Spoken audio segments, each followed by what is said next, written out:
want the world to get better, you do the work between the elections, and during the election you make the best choice, and then you get your ass back to work. You, like me, I can't stand listening to my own voice. Spend a lot of our time whining online. That's our jobs. But the difference between you and me is that I don't think I'm special for my abstemiousness from the process that other people have lived and died and bled for, trying to build a world comfortable enough that we could be dipshits in a computer chair.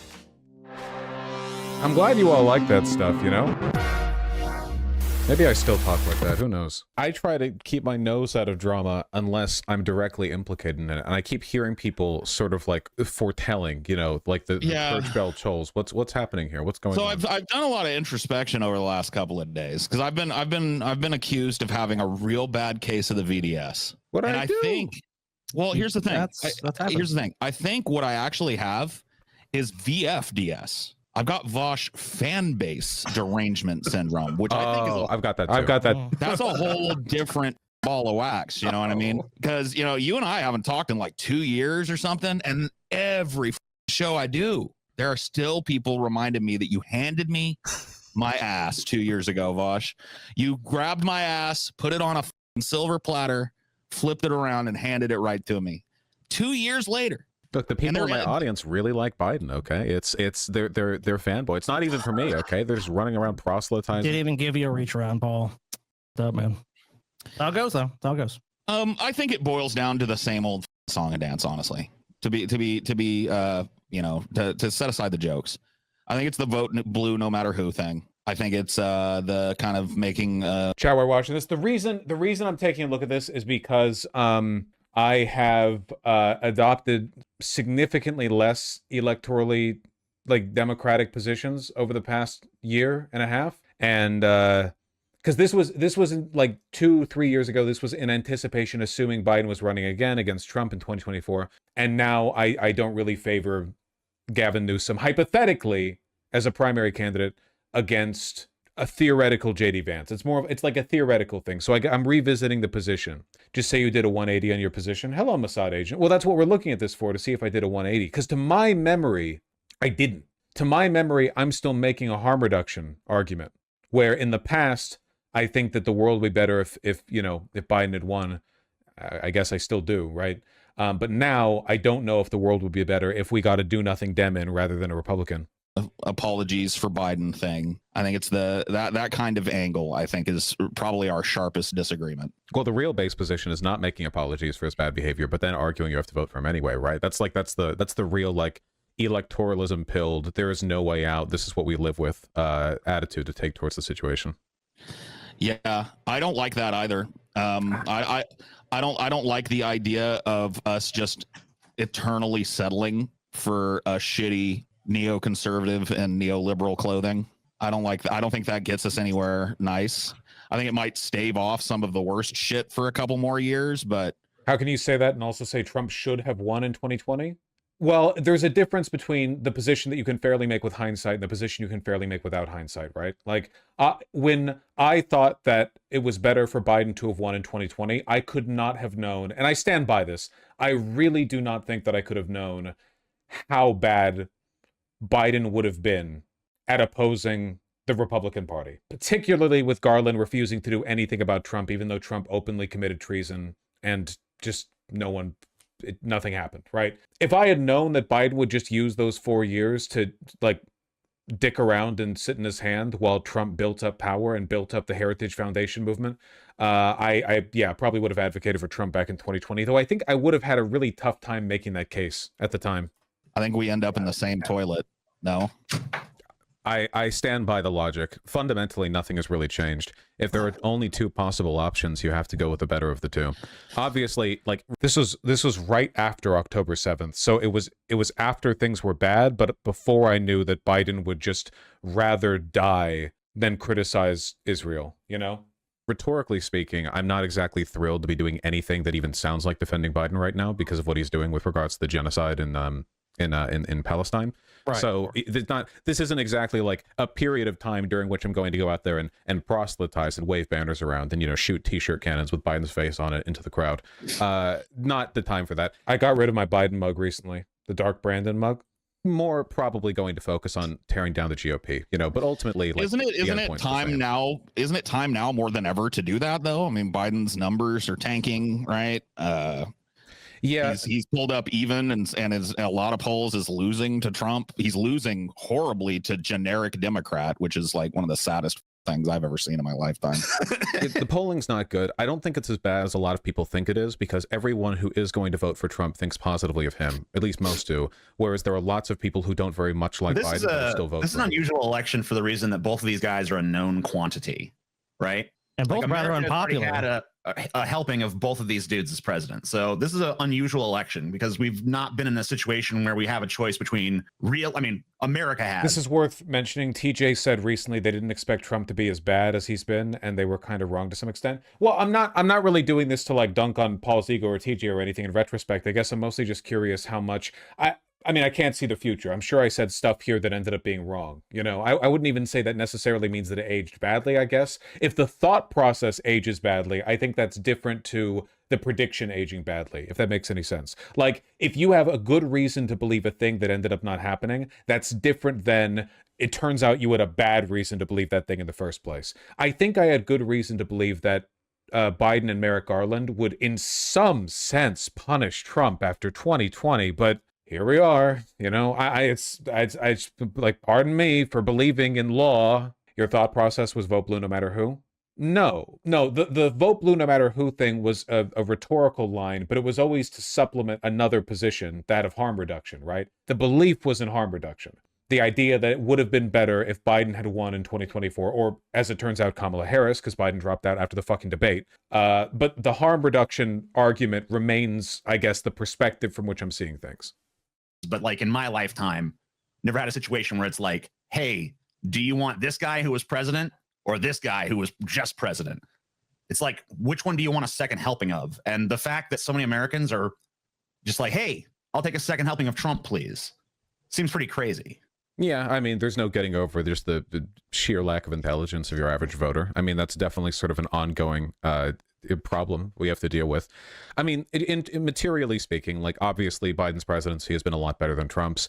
The big I cannot stand listening to myself speak. Holy shit. Stickler in that has been this business with the genocide of the Palestinian people that he aids and abets, which, I mean, there's no defending that. Obviously Trump would have done the same thing. Trump has been even more loud in the there's been more sticklers, right, than just Palestine. Well, that's definitely the main one. But apart from that, his presidency's definitely been better than I expected it to be. Certainly not perfect, but, you know, from what you get with neoliberal candidates, he's definitely exceeded in some critical areas, mostly with regards to union stuff. I mean, he was doing so well with that, and then we have this. Yeah, I mean, I did get excited with his NLRB, you know, kind of protecting unions in a way that we haven't had since the 80s. You know, preventing. God, Vaush, no offense. Why do you sound so pretentious when talking to other people? Because over the past couple of years, I've gotten a lot less pretentious. That's why. Over the past couple of years, I've shifted out of the debate space, and as a consequence, I'm no longer judging. Like, my criteria for sounding good is like intellectually dominating my opponent. And my criteria for sounding good is now more like, does it feel good and natural to talk this way? When was this from? This was from like 2.5 years ago, I think. But this was right towards the end of what I would consider like me shifting my. And from my perspective, this is like my personal, like, where I define the era, I guess. For me, it was my Barcelona trip. I came back from Barcelona. That was after this. I came back from Barcelona and I was like, wow, there are some elements of my job that I do not enjoy. I'm going to shift on that, you know? And I think, to me at least, that was where I think I, you know, shifted my perspective a little bit. The Promised Land, Barcelona is a lovely city. Lovely, lovely city. And they make French fries better than us. Do you want to talk to TJ again at some point? I don't really want to talk to anyone ever. I need to rediscover whatever part of me it is that makes me want to talk to people. But I like my memories of engaging with other people on stream are almost entirely negative, even with people that I like. Just the block of perspectives and chat responses and the engagements and so on that it represents to me, mostly I associate it with negativity. But we are going to ramp up for the primaries. We're probably going to have some people on. Maybe we'll talk to Rokana again. Who knows? Hardest job in the world. Hardest job in the world. Companies from union busting before the union is even ratified. I think that's a huge deal. I gave him props for that for sure. But outside of that, I find very little to crow about when it comes to the Biden presidency. You want to list off some of the wonderful things Biden has done? I mean, he's done a good number of good things, mostly because there are good things that are just sensible governance, but it's really just a matter of whether or not he's done better than Trump, which I think is pretty easy to make the case for. Considering, okay, for real though, how many jobs involve watching yourself argue with someone else 3 years ago? Yeah, you people can't give me the hardest job in the world bullshit now, because I know a lot of you are trans, and forcing you to watch a video recording of yourself arguing for 3 hours from 3 years ago would probably make most of you fucking punch your ticket early. Okay, I don't need to get this from you people. I know this would be an element of the job that you would be distinctly bad at. Well, I'm sorry, it's a low bar as well. Yeah, it can be all the way down in hell. The math doesn't change. But yeah, I mean, he's a competent politician, right? In the sense that he actually cares about governing in a way that Trump and the Republicans don't. So a lot of the stuff that he does that's good is going to be like very baseline stuff. Like, you know, I disagree with this now. Not like keeping the country funded and not gutting the administrative state, like really, really basic stuff like that. But the bar keeps going lower. I disagree with this now, because now my perspective is like, Trump does this in a way that's really open and obvious, but Biden and Obama and Clinton all participated in the process of the neoliberalization and financialization of the economy, which is the underlying rot. Like the rot that we're experiencing right now may superficially seem like, well, everything's falling apart because Trump and the Republicans, and they just break things and break the law. But that's actually not what's undermining everything. What's undermining everything is the siphoning of wealth, right? So I think I would disagree on that. I think that to be interested in governance now means that on some level you have to address and care about that. And obviously Biden didn't. Project 2025? The Republicans just openly admitting they plan on like gutting the democracy from the administrative state once they get the chance to. In the face of stuff like that. Yeah, that's not new though. I mean, they've been talking about that since I was a boy. That's like their 900-page manifesto of like, hey, everything you know. Yeah, that's the don't show up to the administrative state tomorrow. You've been cool. Don't show up. Manifesto that they wrote. Yeah, I mean they've always threatened to do stuff like this, bitched about the administrative state. Seems like they've been a lot more aggressive about it lately, but no sense in giving them the opportunity to prove to us whether or not they mean it this time. I did have kind of a hypothetical question I wanted to ask you.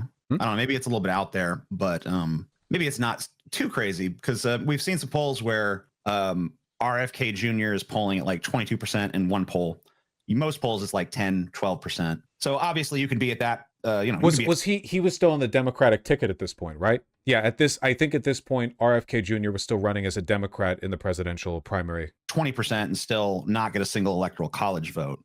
Right. But I wondered if there was a point where his candidacy became like he had an actual path. Would you then have to look at this three-way race and pick the lesser of three evils, or are you still just automatically for Biden? Well, I mean, if RFK Jr. was better than Biden, he's not. I mean, he's terrible. I think it's arguable, because I mean, I think RFK Jr. is a crazy lunatic, anti-vaxxer, just as pro-Israel as the rest of them. So he's got a lot of severe issues. But there's also some stuff that he's like pretty based on. So I don't know. I'd have to kind of wait. I don't remember what RFK Jr. was pretending to believe back then, because he's such an open, aggressive liar, right? I think that back at this time, like if you looked into him, he was still really, really bad. But I think that a lot of his talking points were a lot more Democrat aligned. And of course that shifted completely. Keep in mind that at a certain point, he literally just he said he will switch Republican if he's promised a cabinet seat, like he told the Republican Party that. Get out. Well, like what is he better on than Biden? Let me just pull up his page, I guess.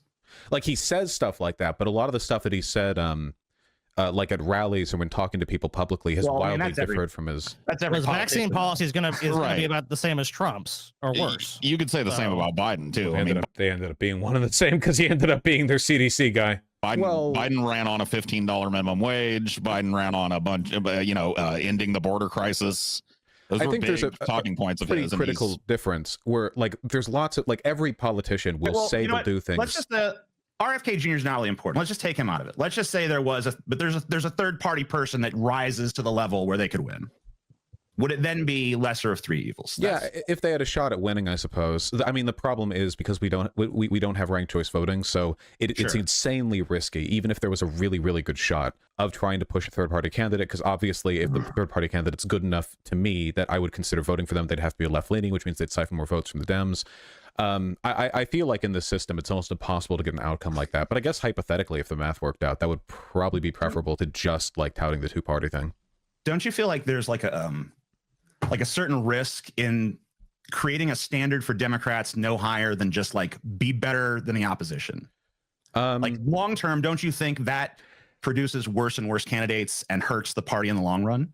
Well, I think this is the core, I think, of where I shifted, or maybe I've shifted. I think I have shifted my perspective. So I want to see where this problem is that it really hasn't produced worse and worse candidates. We've been a two-party system for centuries, effectively, with very minor exceptions. And the trends that have dictated like better or worse governorship don't seem to be like, it doesn't seem to be just like a downward plummet. I don't actually think that like, I don't think the politicians are that motivated by the prospect of winning. Like non-participation doesn't seem to motivate Democrats in the ways that we want it to. If left-leaning people indicate that we're not reliable voters, they'll just move to the right to pick up more moderate voters, which is historically what they've done. When they feel like they don't have any chance of capturing the more active populist left-wing crowd, they're like, oh, okay, well, we'll never please those guys. When to be fair, we are pretty unpleasable. So we're going to try and like pull over the centrist voters, the moderate voters. So you get like that part is true, but like Clinton, for example, right? Where after Reagan and Bush Sr., they're like, okay, well, you know, the anti-war advocacy movement has basically died down. The boomers are all in like middle management corporate jobs.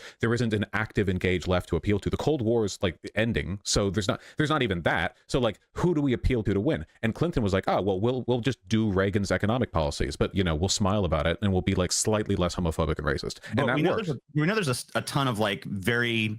Like there are things where the American people are not lockstep with the American left, but like there's a lot of very populist leftist economic policies that poll well that Bernie Sanders was taking advantage of during his campaigns to tremendous effect. This is okay. This is really complicated. I think so. There are multiple levels to this. Okay, I do think the Dems are not that motivated by winning. I think that the Republicans are. The Dems seem to be unwilling to make significant policy concessions to the benefit of their of people who might otherwise join their tent, and Republicans are. And the reason for that, in my opinion, it's kind of unfalsifiable, but I think there's evidence to the point. The reason for that is because when Republicans make concessions to their base, they do it in a way that makes their donors happy too. Like you could have insane radical like evangelicals or Tea Party types or fascists or whatever. Republicans conceding to those groups on social or even on economic issues does not really get in the way of their donors' policies. The corporatists and the oligarchs that work with Republicans right now are both more or less on board with what's happening. Hell, the corporatists aren't even that upset about Trump's massive tariff strategy because it's mostly been used as this mob boss strat to extol favor from companies and from corporations in order to, you know, rescind the effects of the tariffs on them specifically. So it's the Democrats, on the other hand, it is very, very obvious what the Democrats kowtowing to the left would look like in the long run. And it would look like heavier regulations, higher taxes. Look at what's going on with Mamdani right now, right? They fought tooth and nail to keep Mamdani out of the mayorship. What is he doing now, like a month and a half after getting it? He's trying to raise taxes on the wealthy, as he said he would, right? As he said he would. So he's trying to push for a wealth tax from Albany. Obviously, wealthy people don't like that. They never have. That's the big shift, you know? So Republicans want to win no matter what because them winning usually doesn't come at the cost of what their donors are okay with. Democrats, however, have the sort of hamstring effect of their voters and their donors wanting different things, mutually opposed things, right? So that's point number one. Point number two is that generally speaking, I do think that Democrats will try to appeal to right-wing voters if they think they can't win the votes of the left. The problem, I guess, for me, is that we're running out the clock. I know that, I mean, we just did a whole thing on like evangelical Christians and like they think the world is ending. I don't think the world is ending, but I think that we're running out the clock on our time to fix certain problems. My worry is that if we get another do-nothing Democrat who immediately capitulates to the right, fails to address any of the underlying issues, does nothing about the Republican Party, the traitors and the seditionists who are undermining this country's constitution, does nothing about the accumulation of wealth in the hands of the 1% or whatever. If we get another do-nothing Democrat who like lets their voters down, I feel like we are contributing to a culture of political nihilism where people become apathetic and they think there's no chance at anything ever getting better again. You know what I'm talking about? And that's my worry. I feel like we're running out the clock here because very soon these problems are going to be properly unfixable. I do think we have a window here where something can be done, where like a really good unifying candidate like FDR could get in the White House, get a good majority in Congress, and like build America out and not permanently fix everything, you know? I'm not saying that an FDR style candidate would like immediately address all these problems and they'd be addressed forever, they'd be fine. But I do think that they could potentially stop the rot and really set in motion like long-term changes. Keep in mind, FDR wasn't just popular during his presidency. FDR was so popular and the stuff that he did was so popular that it set the baseline for decades afterwards. The Republican Party is still trying to unwind the entitlements that he built. Social Security, you know, Medicare, Medicaid, the New Deal road infrastructure. There's a whole bunch of shit that he set in motion that became the standard for an effective government. And they've been unwinding it for a long time, and they've been succeeding, but it does show how long the shadow he's cast has been, you know? There's a reason he was that popular. There's a reason he was that effective. I'm hoping we get a candidate like that, you know? And I guess the threat of disillusioning people with a candidate like Gavin Newsom is so significant because it might keep that candidate from emerging for like over a decade. And that at that point, it might be too late. And I really, really worry about us becoming like Russia. We become a country that has like a nominal democracy, but in reality, the truth is like, nobody really cares and everyone's so poor and disaffected they're basically just looking for a strong man that fulfills their personal grievances. You know, people just end up like beefing over scraps. You lose the ability to build like a real unifying candidacy. Maybe it is too late, at which point none of this really matters, I guess, except for very short-term harm reduction. But in the long term, the big threats, climate change, the Republican Party, and wealth inequality, they're still there, you know? Somebody has to do something about them. Also worth pointing out that right now, the only two politicians that have put any real fuss forward about addressing the income gap are AOC and Ro Khanna. They're the only ones meaningfully, with real clout, with real cultural power, willing to sign on to the idea of a wealth tax. And a wealth tax is our only hope, I feel, for a lot of stuff going forward. I don't think they're going to run together. I don't know. So I think there is ways to bring people in, but it seems to involve, you know, doing more actual stuff for people instead of just being like, hey, here's a little few tokenistic gestures, competent governance, but no real change, TJ, except for very incrementally. In the state you and I have lived in for a long time, Louisiana, we don't live there anymore. I mean, we normally have basically an open sort of parties thing. So like basically, if you don't get 50%, then we go from a primary, then we go to an actual election. I was actually avoided this year because Jeff Landry. Wouldn't even a moderate Democrat be better for climate change? Biden also no, because now you get back to the other problem, which is the Republican Party. If you get a moderate Democrat, they will lose to the next Republican, and the Republican will just undo everything they did. Like Biden was somewhat better on sustainable energy than than Trump. He wasn't nearly as much so as I wanted, but Biden didn't really do anything to institutionally fight against the power, the prominence, and the influence of oil and gas. Right? Still opened up new fracking permits. Still allowed. Like we don't just need like some incremental push by 2050 or whatever. Like we need right now their grip to be pulled off of the American. The American economy. They need to be ripped away from it, real power, real effort. By your logic, we're in the end game, but almost no one's acting that way. Yes, I do think that is what is currently informing my thinking, I guess. I feel like the big three, which is anti-democracy or maybe democratic nihilism, climate change, and income inequality together are like, we're very, very, very, very, very near the end of the point that we can be at while still having the potential to address it. And the debt crisis? Well, the debt crisis is fueled by the income inequality. If we taxed wealthy people a regular, normal, fine amount, we could get it under control pretty much immediately. Well, okay, that's an overstatement, not pretty much immediately, but we would be able to address it. There's a lot of money out there. There's a lot of money out there. A horrible conservative won the state easily. He got over 50% of the vote. And wasn't even competitive, because if you actually looked at the voter turnout in the race, it was 29%. So, I mean, the Democratic Party in this state is a joke. They're not even really trying to run anyone credibly, when this is a state they probably actually could be competitive in. And there's a lot of states like that, but they're not competitive. There's like, that's a red state. That's a blue. This is true. Dems historically have been really, really, really bad at funding and supporting long shot candidates in red states, or even like pushing to normalize themselves culturally there. They've allowed purple states to turn into red states and blue states to turn into purple states. State. And it's like almost like neither party even gives a shit or tries. With that Louisiana governor you're talking about. Well, the soon to be governor. Well, yeah, the governor elect. He wants to withhold funds for New Orleans water infrastructure. He does. Until women who seek abortions are prosecuted. Yep. So basically holding the infrastructure of a city hostage. Oh, it's far Sounds right. like He's GOP. Far right social agenda is enacted against I watched his women victory who seek speech, abortions. and the first thing that's mentioned is God. It's like, we're doing this for God, and family and some other stuff comes later. So yeah, that's going to be the agenda. And New Orleans obviously is a horribly placed city. If you don't know, it's between Lake Pontchartrain and the Mississippi River, and it's basically a giant bowl. So if those and the sewage and water problems, I mean, they have pumps, they have to pump water out of the city constantly. So withholding that infrastructure is going to make sure more people suffer and more people don't get adequate access to sanitation they need. What if Biden? The problem with oil and gas, and I don't know if Vaush knows that, we're not quite there yet as far as alternatives to completely replace it. We don't need to completely replace it, but we could replace like an overwhelming amount of the grid with solar if we just invested in it. America is a golden land of opportunity when it comes to engineering prowess, land use. We could do it if we wanted to. It's only because we've chosen not to, you know? Like right now, where we are with the development of the energy grid would be like if through subsidies and really, really, really aggressive policymaking, everyone in America was still riding on horseback and carriage into the 1960s.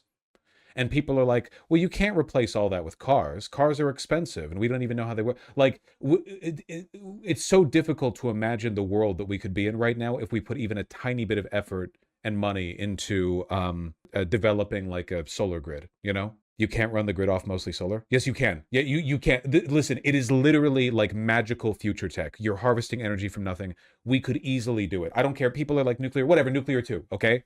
I don't care. There's no reason to beef here. Too bad, bitches. You don't have to. We could absolutely do it. The only reason we don't is because the government is controlled by oil and gas.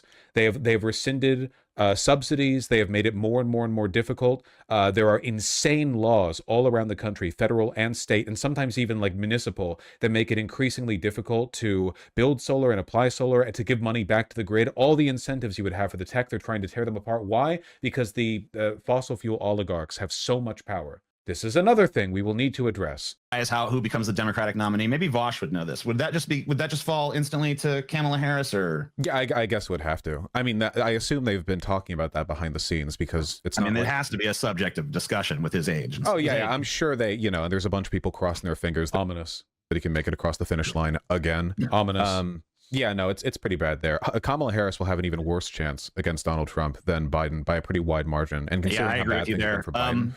Paul was saying that he thinks that there's not going to be any debates this debate season. He thinks that neither one of these guys is going to want to do a debate, and so they're both going to just find ways out of it. I don't know if Paul's still there. If you wanted to, like, yeah, no, I'm here.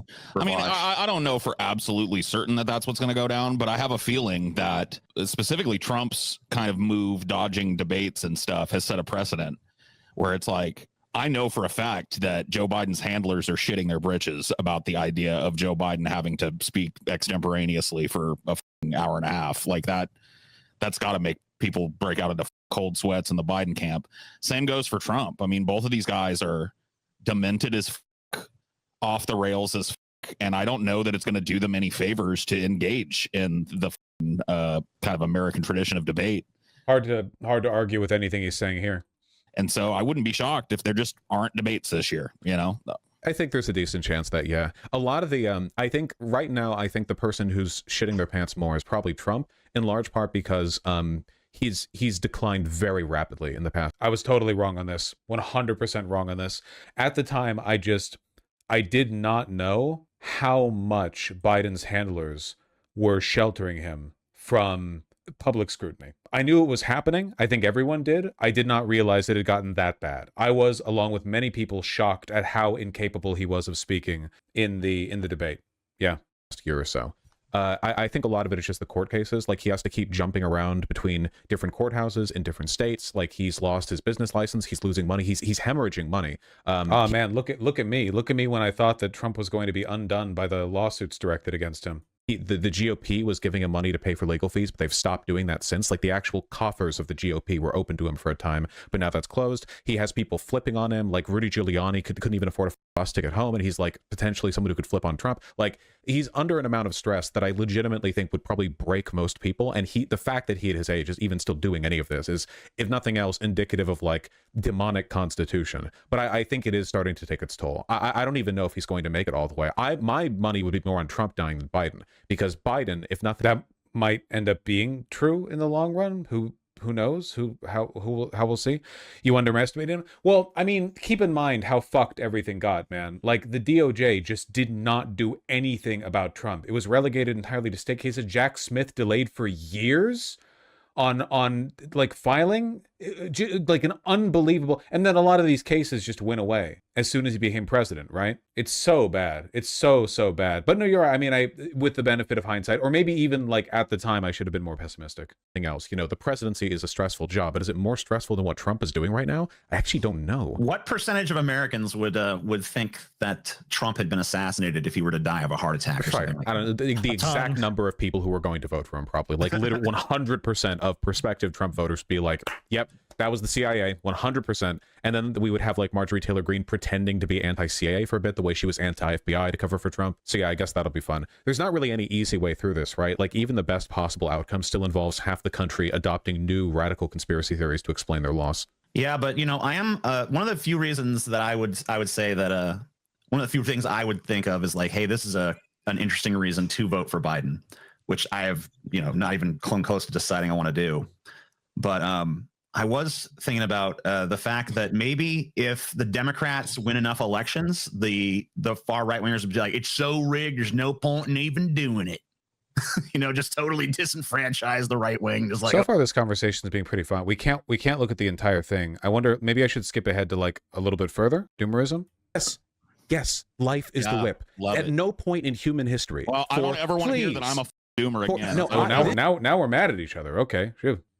This isn't being a doomer. This is being realistic. There has been no point in human history where people have had the luxury of just choosing the political option that made them happy. For most of human history, like 95% of it, and for a majority of people alive today, they don't get a choice. And for the very small portion of people historically that have gotten a choice, it's usually a choice between two lesser evils. And by usually, I mean always. We will never have the luxury to not vote for the lesser evil, because electoralism is ultimately about that final say, that final choice. How about a far lesser evil? If you then do the groundwork, the media work, the advocacy to popularize those people. And stop, it depends on your democratic system too, because not everyone has the American system. Bernie Sanders nearly won in the primaries in both. The underlying argument here is still right. What you're really the question then becomes one of externality, right? Because I do still believe in the harm reduction argument. It's just about externality. To what extent are you getting potential harm or benefit out of the long-term consequences of a presidency beyond just the harm done during those 4 years, right? You've really ramped up in the liberal hate the last couple of years, deservedly. Yeah, well, they've been teeing me a little bit. So look, we're in this position because the Biden presidency was fucking a disgrace, man. It was all, again, the Gaza shit speaks for itself. You all know how I feel about that.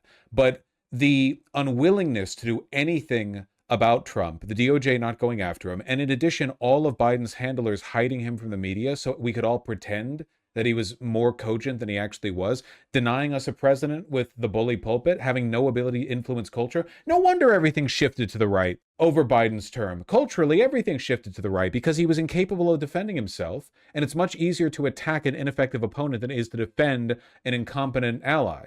2016 and 2020 as a consequence of a lot of work for decades to legitimize progressive perspectives politically. Now, and he lost as a direct result of the DNC being not everything propped up and allowed to run roughshod over the will of the voters. Not everything happens perfectly and right when you want it. The difference between Bernie Sanders being a front runner. I think we're talking past each other here. I think that, so he's correct, right? There are long-term benefits to voting for the lesser evil argument does get sort of undercut a little bit when you factor in the whole, well, what happens if the Dems will do literally anything to avoid putting your guy in charge, even if it means losing? That is really tough to deal with, you know?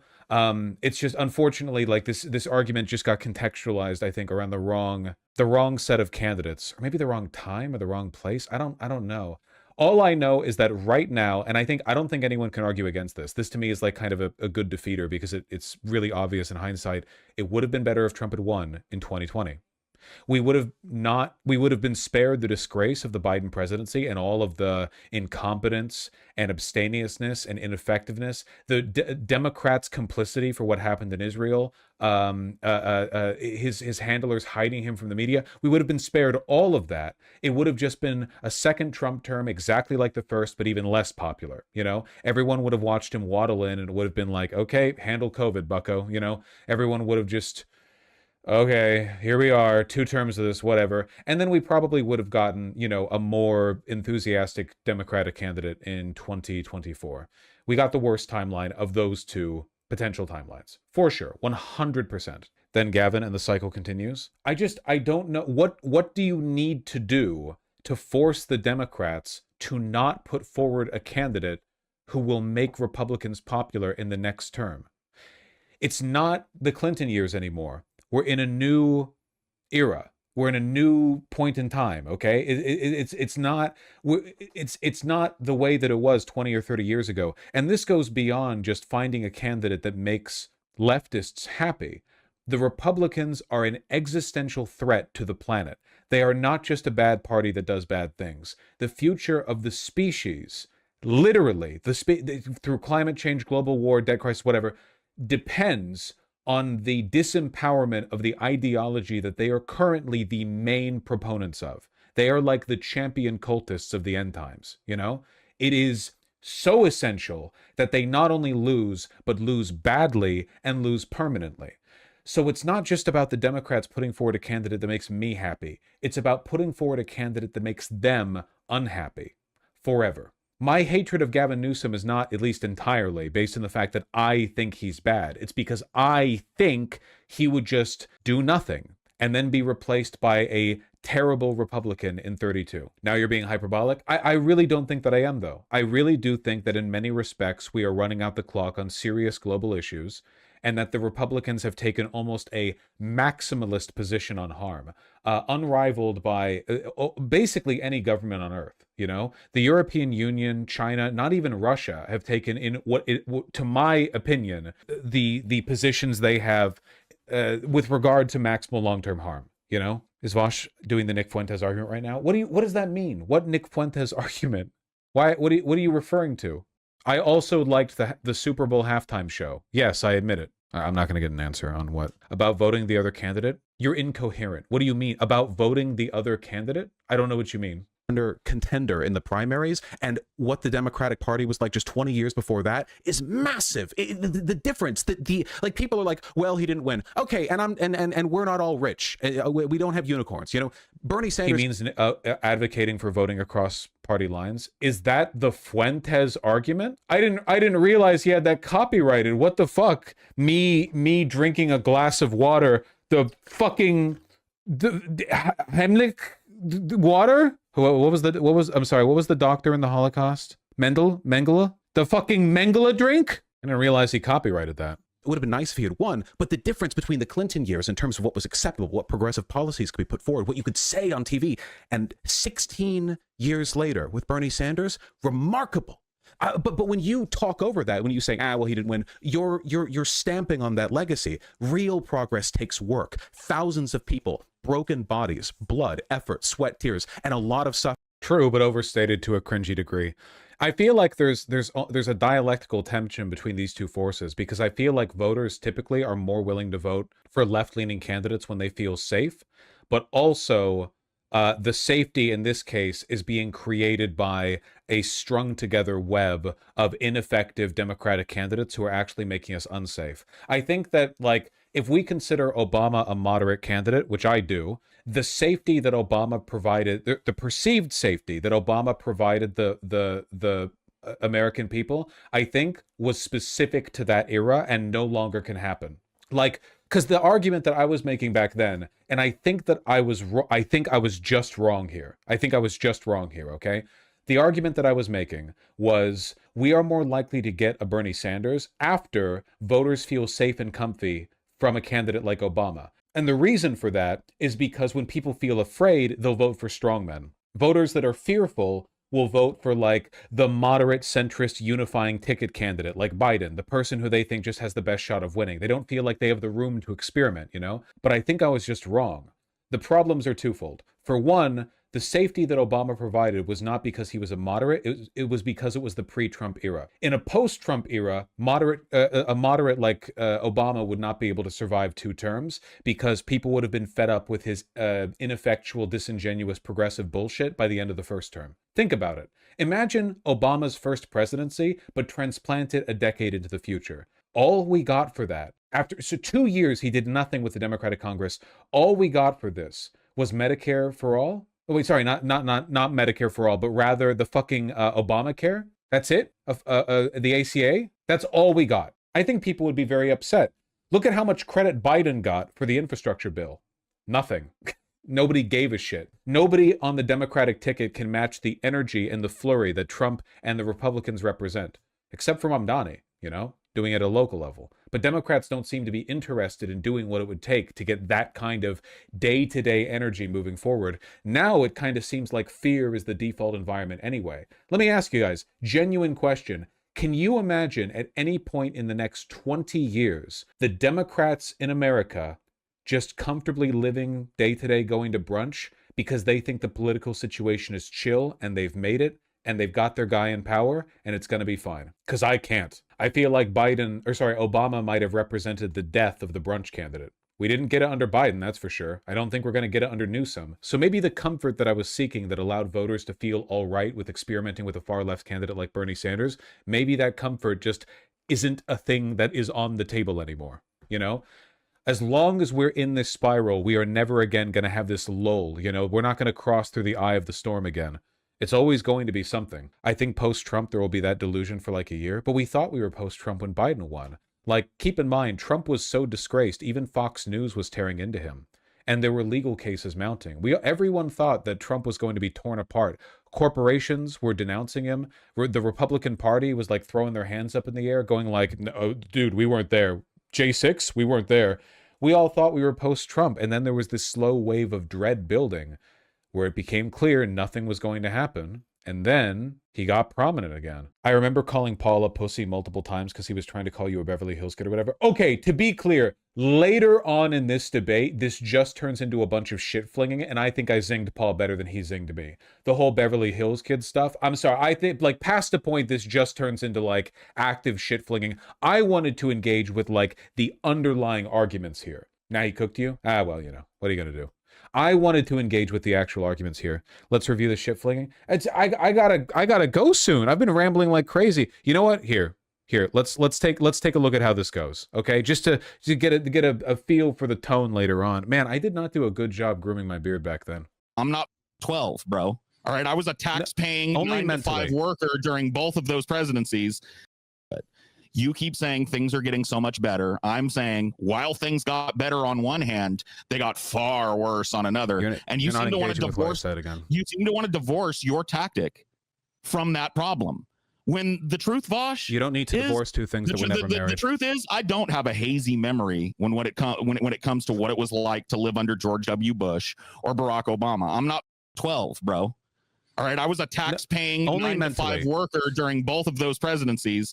So let's be real about this shit. You're literally doing the bit too right now. You're like, well, I wore my blue jeans to work. Well, you don't know shit, dude. Maybe I'll remember how it went. Yeah, I know that. You think is wise cynicism. Like, you think you're like, what are you, Rick Sanchez? You just don't know shit. You do not know. This is why you keep running back to the same, well, Biden's bad. I know. Great. Tune into my streams. Find out more reasons he's bad. You think you're brave or evocative for pointing out that things have gotten bad, that the You need to write a book worse? like Everyone knows this. How Biden is the worst thing to ever exist and why you should still vote for him. That would be 99% Hitler, buddy. Look, yeah, I know. It's fundamentally disqualifying in a conversation about politics for you to pretend that there's an equivocacy between previous and current Republican attitudes towards the dissolution of democracy. This would be like you saying, well, they're both... That is true. They did play down how bad the Republican Party has gotten in this debate. I'm not again, I'm more trying to engage with like the underlying argument or something, but they did definitely play down, and it is definitely true that they've gotten a lot worse. So much worse. Both equally, they've admitted to being wrong on that. Yeah. So I'm not, it's not meant to start beef or whatever. Bad on climate change. When one of them doesn't believe in it, except you did do this, of course, I'm making fun of you. One of them doesn't believe in it and the other person is just not good enough on it.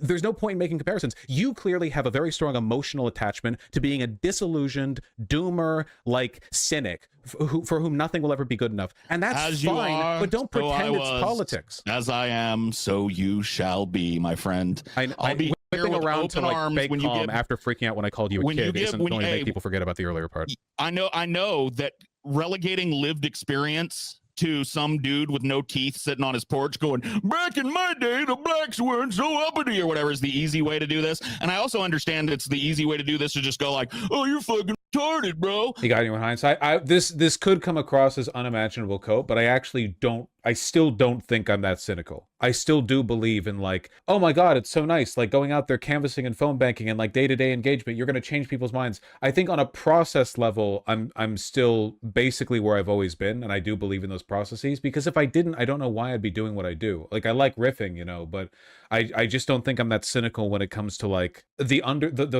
basically my argument isn't there's less value than I thought to these processes. My argument is we have let these processes wilt and die so much that the situation is much more dire than we thought, And I do think there's a meaningful difference there. Like I could do that too, Vaush. I could sit here and call you yeah, you did. You said I was stupid and simplistic and didn't learn anything from my life. And by the way, by my years, politics. my decades of political advocacy, I didn't learn anything. I got no idea how nothing works. You just think because you lived through a bunch of shit, you got a fuzzy memory about Obama. Out of curiosity, do you genuinely think that being like, 45, 40, whatever, means that you have like some hidden insight into politics that isn't possessed by people who are merely 30? Like, is that like the bar you fall into where you're legitimately doing the like, well, no matter how wrong I am, at least I have slightly worse knees? Like, what are you getting at? I'm making the position that people, when you live through something, you might have something to speak to that a person that didn't live through something wouldn't. And I think you'd agree with me on pretty much any other subject, except like if I was a Hiroshima survivor, you wouldn't be here going like, oh, you think you know more about getting a nuke dropped on you just because you had a nuke dropped on you? You know what I mean? Do you think I would argue with the Hiroshima survivor over whether or not it's good to invest in nuclear energy, I think I would, yeah. I would do that. I don't think you'd disagree. I don't think you would disagree in that instance. No, I don't think you would disagree. I don't think you would disagree in that instance. But for some reason, I would happily tell a Hiroshima survivor to their face that they were wrong. Hold on. I understand that the fact that I've lived through your stated goals and your vaunted bullshit my whole life. Nothing's changed really, the fundamentals. Blue no matter who, some kind of like edgelord bread tube thing that you came up with. I lived it. I was you 20 years ago. I canvassed for John Kerry. I canvassed for Al Gore. I was out there going like, look, dude, I know these guys suck, but we can't handle another George W. Bush presidency. You know what else isn't new? This argument that you're making that the world's about to end if Trump gets elected. Democracy has been over every well now this is going to look bad on his end. Election if we don't vote Democrat since God was a boy, bro. This is not a new edge that you're slinging. You're arguing against the concept of math. You're basically saying, bro, you've been telling me to breathe air my entire life and and it hasn't even fixed my debt. I'm still in debt. Like, what do you like? My student loans haven't gotten paid yet. No. I'm not saying I'm still in debt. I'm saying I'm in worse debt than my parents were. Yeah, they manage your finances better. Look, I don't know what to tell you. Okay, we've gotten around to this. Dick. Manage your That's that they would call nowadays they would call it a cortisol spike. You were such an asshole. We were both being assholes back and forth. There's hardly a one way. Oh my god. It was a good convo. I watched this again after your takes. You were still 90% right. I get look, for me, it's always about like what can we learn or what do we do moving forward, I guess. I feel like there is a world where it would make sense to argue for a holding pattern. You know what I mean? Where you could be like, okay, Republicans are bad, Democrats are less bad. We're kind of like, we're just trying to coast for a bit. We're working on some social issues. Let's coast, let's keep it going for a bit. Democrats are fine. We'll try to get them to win. That would be in a different world, but that only works if you're really coasting, not if you're like spiraling towards the ground. Maybe, yeah, if you could make that argument at some point in the past. I feel like you could have made that maybe in the post World War II era up until Reagan, maybe, where like things on a baseline, things were pretty good, and it was mostly kind of managing the downward descent. Manage your finances better was a bad look. No, it was funny as because the analogy was, you're getting mad, you tell me to keep breathing, I've been breathing my whole life and I'm still in debt. It's a nonsensical comparison. That was my argument. My argument was like, you can't be upset that you have to keep putting in work to something because it hasn't solved an adjacent problem. It doesn't really have anything to do with anyone's actual finances. Continuing to breathe can contribute to fixing your finances or making them worse. Anyway, the Yankee Tanky debate was even better. You people have terrible standards. You could argue it's a bit of a dick move. How? What? Okay, here's the real reason I can't do debates anymore. Because you people would be fucking optics frogging me, man. I would be the people who watch me with the adjacency with Destiny's community. They're gone. So now I'm with a new crew. I argue with somebody and I make a joke about their hairline or something, and everyone's gonna yell at me. I feel like a good argument would have been the choose your enemies angle. I'd rather have to deal with weak Dems than bloodthirsty fascists. I agree with that. However, for one, I'm pretty sure I brought it up in this conversation. The problem now is like, what are the long-term consequences for showing that all Dems can be as weak? I think a really good thing to investigate would be like, why is it that progressive sentiment was so popular during Trump won? And then when Biden won, it went down. Public opinion on basically every progressive issue was trickling upward during Trump's first term. Gay rights, trans rights, immigration, whatever. And then Biden took over and they plummeted. And now they're going back up under Trump.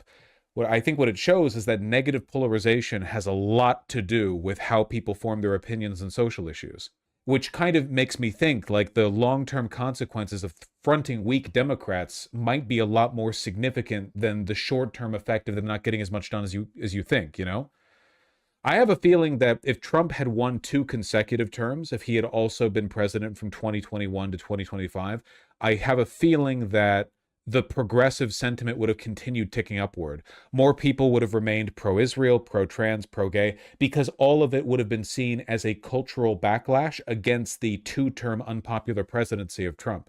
Whereas with Biden, like Biden's affiliation with the progressive sentiment, pro-Israel? Did I say pro-Israel? Wait, pro-gay, pro-trans, pro-immigrant? What did I say? What did I replace with pro-Israel? You meant pro-Palestine? I probably meant something else. I will say, though, I do think that the Zionist sentiment in America was made much worse by having Biden as president during October 7th, because if Trump had been president, for one, Trump doesn't give a fuck about Israel. So if Trump had been president, he probably would have like wiffle-waffled on it quite a bit. It would have been hard for Republicans to form a unified front, but the Democrats would have been politically incentivized to push back against Zionism because it would have been affiliated with Trump. They could have done like the whole Netanyahu bit, like maybe Israel has a right to exist, but Netanyahu is just like Trump. He's also a crazy far-right da-da-da. Whereas like Biden openly getting along with Netanyahu for years, while Netanyahu like undercut him at every turn, made it look really bad, man. Really, really bad. So you're saying spacing out his terms was better for us in the long run? No. I was saying that having them together would have been better for us. Spacing out Trump's terms was awful for us. Yeah, but they're not doing anything now. Why would they have done anything back then? I'm talking about public sentiment. I'm talking about public opinion. The question then is, if the public polling would have made the Dems listen to people and put forward a good candidate, well, that ultimately is the real question. Let's say you have the public sentiment issue handled and you're only talking about the candidate. How the do you get the Democratic Party to line up behind a progressive candidate? Ignore the people for a second. Let's say the people are largely pro-progressive candidate. Let's say they mostly fall in line along that angle, right? How the fuck do you keep the Democratic Party from rat fucking the candidate that steps up? That I don't really have an answer to. You can overwhelm them with public support, right? Mamdani. You can Mamdani that shit. You can overwhelm them with an incredibly competent candidate who just nails it from top to bottom. That is possible, but that's tough, man. That is not fair. That's not a fair deal. And even then, you still have to work to undo all the institutions that were aligned against you in the first place. You already burn a lot of political capital getting a progressive in office. Then you're telling me they have to go up against the fossil fuel lobby, the Republican Party, and all the corporate interests that back them that collectively represent trillions of dollars? Jesus Christ, you know? That's really difficult. My main hope, I guess, and I this is like a paleo-Marxist position, but in a material sense, I feel like a lot of these conditions are going to get worse and worse, and they're going to push people towards, we'll say, the more maximalist political approach. Does that make sense? Like, as climate change gets worse and income inequality gets worse, I think that people are going to be more and more, optimistic, or maybe not optimistic about, but like more sold on the idea that aggressive action is what is needed. And my hope is that we don't become like Russia, because unlike Russia, America has a democratic civil society. We have a cultural tradition and a lot of social emphasis placed on the value of rule of law and democracy, which they don't have in Russia. Even Republicans in America abide by this, which is the reason why, even though Republicans are very openly racist, the Republican Party still doesn't say anything open about people's races. There's still a deference to the meritocratic standard of bigotry, I think, that they feel comfortable with, which means there are lines they still can't cross. What prevents the maximalist position from being Nazism? Because nobody wants it. That's all. Because at the end of the day, Nazism did, for a period of time, for a window of time in the 30s, convince people that they had the solutions, and nowadays they don't and they can't. The mainstream Nazi influencers in America are all openly clout chaser, wannabe, celebrities. I don't think they have the ability to convince people that they offer a solution. The argument from the Nazis was that the way for national glory was to become a part of the body of the state. Remember, the Nazi position was not just let's be bigots, The undercurrent of Nazism was about total subservience to the national will. Americans don't want that. Even the most hardcore MAGA types don't want that.